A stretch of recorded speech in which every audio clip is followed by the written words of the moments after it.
আমি আজকে কাতলা মাছের ভুনা করব, তো সবাই আমার সাথে থাকবেন আশা করি।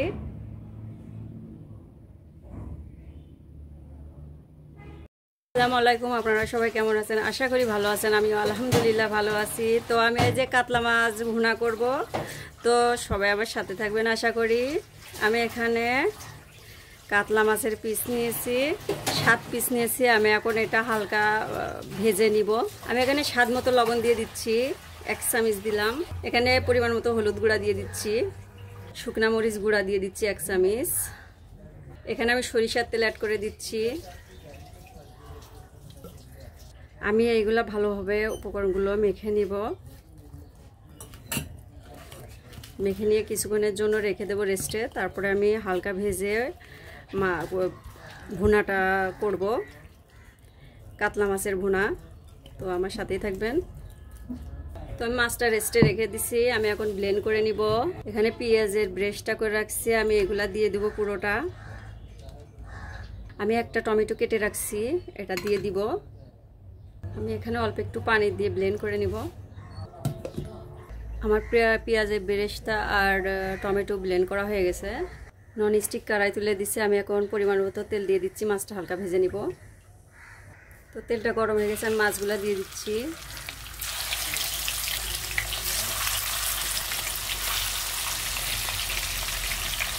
তো মাছগুলো আমি উল্টে দিচ্ছি।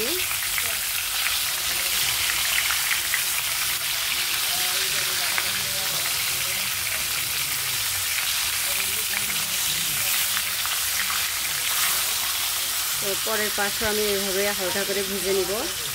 তো মাছগুলো আমার ভাজা হয়ে গেছে, আমি উঠাই নিব। আরও 3-4টা মাছ আছে, তো ওইগুলোও আমি এইভাবে ভেজে নিব। তো আমি এই গরম তেলে, মাছ ভাজার গরম তেলে আমি পেঁয়াজ দিয়ে দিচ্ছি। আর পেঁয়াজগুলো হালকা বাদামি করে নিব। আমি আর দ্বিতীয়ত কোনো তেল দিইনি, মাছ ভাজার তেল দিয়েই ইনশাল্লাহ রান্না হয়ে যাবে। আমার পেঁয়াজটা হালকা বাদামি হয়ে গেছে। এখন আমি টমেটো আর ব্রেস্টটা ব্লেন্ড করে রাখছি, এটা পুরোটা দিয়ে দিব। এই মশলাগুলো ভালোভাবে কষে নিব তেলের সাথে।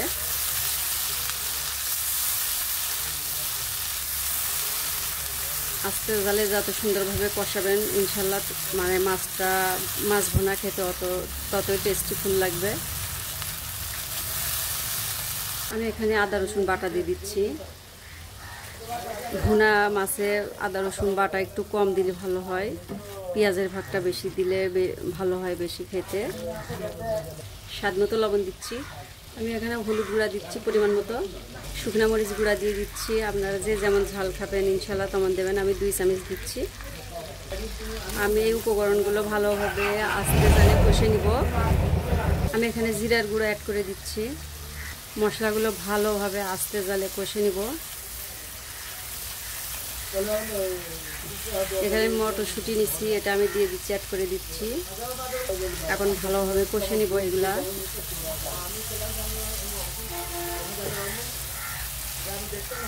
তো আমি এখানে ব্লেন্ড করে দিয়েছিলাম, এখান থেকে অল্প একটু পানি দিয়ে আমি মশলাগুলো আবার ভালোভাবে কষে নিব।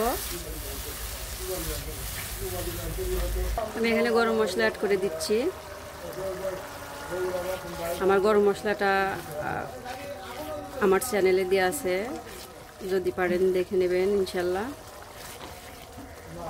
বড় মাছ তো এই জন্য আমি এখনই দিয়ে দিব। তারপরে এটা দিয়ে ভালোভাবে কষে আমি ঝোলের পানি দিয়ে দিব।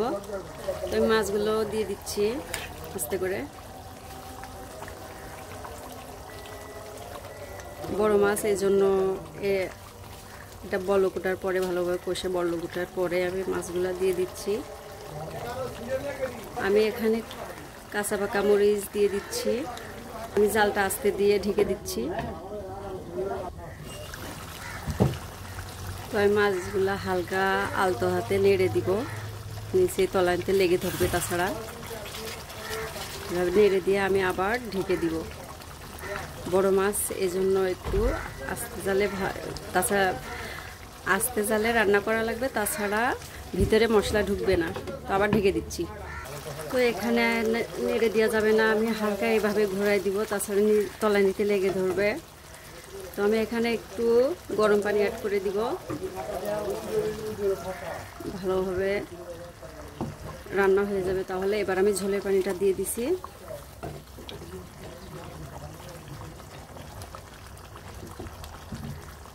ঢেকে দিলাম রান্না না হওয়া পর্যন্ত। তো দেখেন আমার রান্নাটা হয়ে গেছে, আমি এখন নামাই নিব।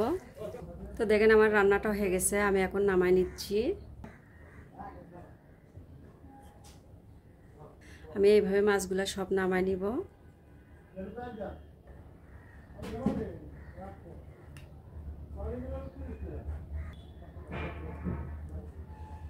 আমি এখানে জিরা ভাজি গুঁড়া অ্যাড করে দিচ্ছি। তো দেখেন আমার কাতলা মাছের ভুনা হয়ে গেছে।